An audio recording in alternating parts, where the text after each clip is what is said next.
It's a really, really bad state of affairs.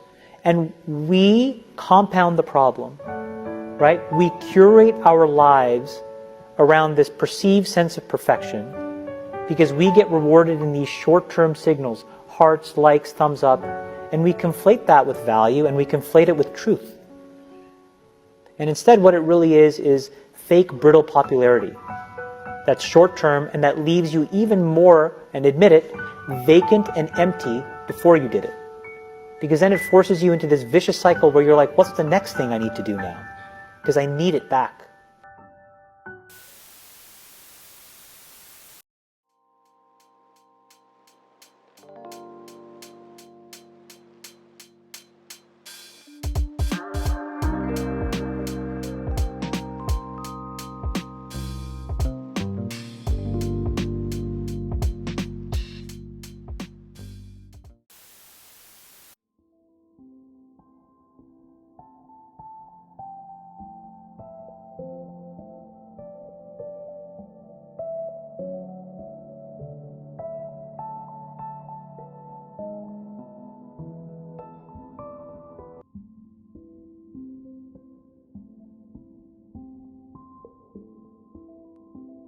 So if you look at everyone on Instagram, you might think, man, they're all these happy, beautiful people, and I'm not that good looking and I'm not happy, so I must suck, you know, and that's gonna make people sad.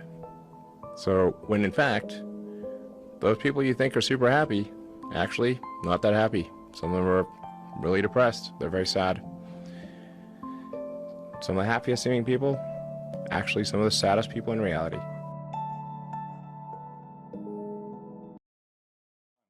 So he walked into this worship service and he shot these people dead like dogs, and he videoed it and he streamed it live, and there were people out there watching everything he did. Now the mass media, the social media, the what do they call it? The social media, they found out about it and they shut down the site. But before they could shut the site down, people had already copied it, they mirrored it, they sent it out, they cut frames from it, and they fed all of those people out there in the world who love the blood and the gore. And right now they're watching the blood and the gore.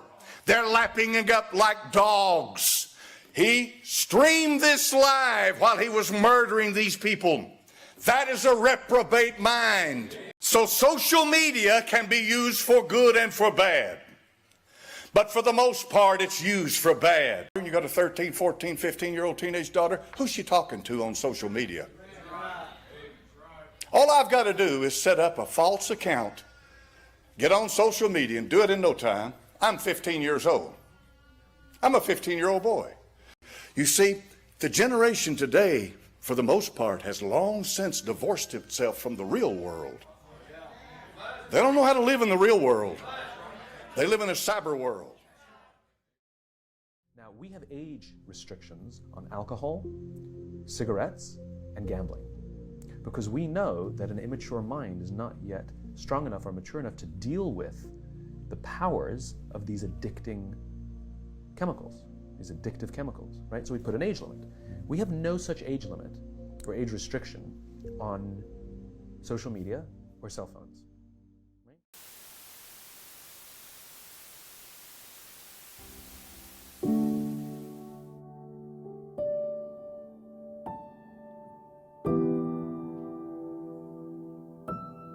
One thing that I think is positive about social media is marketing. You get to know people, you can build relationships. If you have a business, it's easy to promote your business. If you're looking for a real estate agent or somebody to do a party bus or whatever. I think one negative effect of media is definitely like perception of self and like just in general like self-esteem and like all those kind of issues. Honestly, in my honest opinion, I think the negative of social media is just the manipulation of influence. Something I've been thinking about lately is how Instagram used to be this place where like there was performance, right? And who has the most money or whatever. But now it's like a place where you're supposed to be casual. It's like, let's make Instagram casual now. And it's like, who can seem the most like effortless and carefree on social media, but at the same time, it's still a performance, you know? I think the negative part of social media is people posting all the good stuff that they go through, not knowing what they had to go through to get to where they were. Meaning people post like good that they're happy in their relationships, or this person is really broke, or they may be taking care of this person, and or people traveling a lot but they don't have a place to live. They don't have food. They hungry, but they flying to Miami every other weekend. Everything on social media is fake. I think it's a very good way to connect with people and get to know people. You know what I mean? We are the most connected right now than we've ever been in our history as humans. So I think it's a very powerful tool in that way.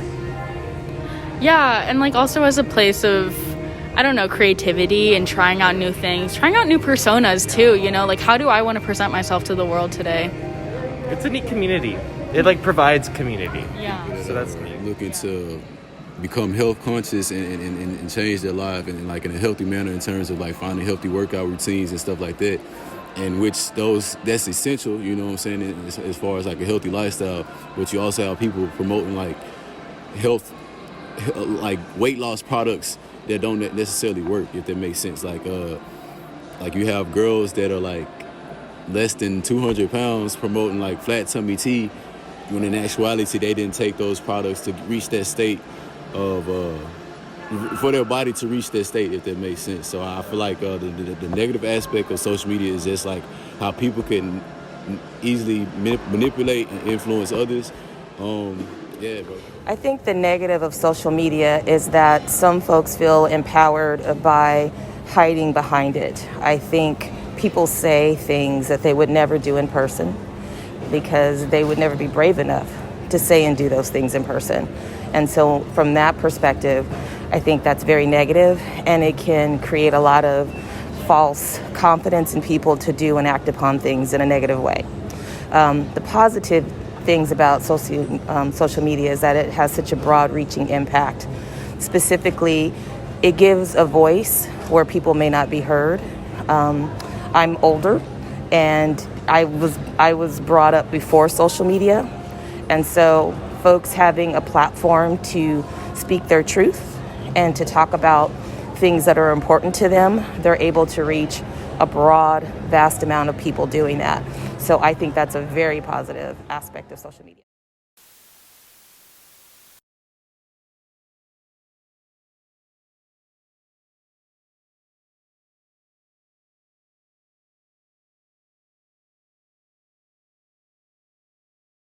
The thing about social media is that social media as a whole exploits the human need for belonging and acceptance.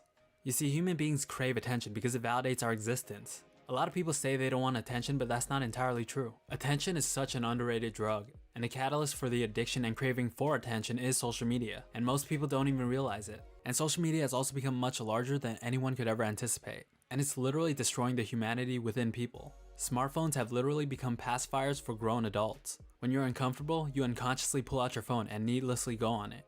The greatest indicator of it is that people always go on their phones and social media first whenever they're bored. If you're in an elevator and someone else walks in, you immediately pull out your phone because you're uncomfortable. It's a pacifier. And what you gotta understand when you go on social media is that you are quite literally diving into another fake, distorted world of the reality you're living in.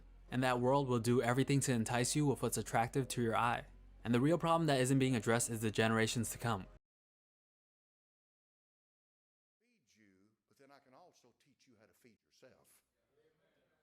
Then you'll have some self-respect. And when you lose your self-respect, you lost your identity. You do. If you don't have any self-respect, then you just follow around and leech off of everybody else's personality around you. You're whatever the crowd is.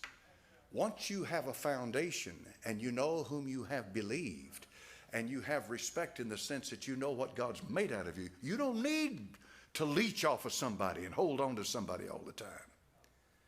He that worketh in you to will and to do of his good pleasure. You got somebody working in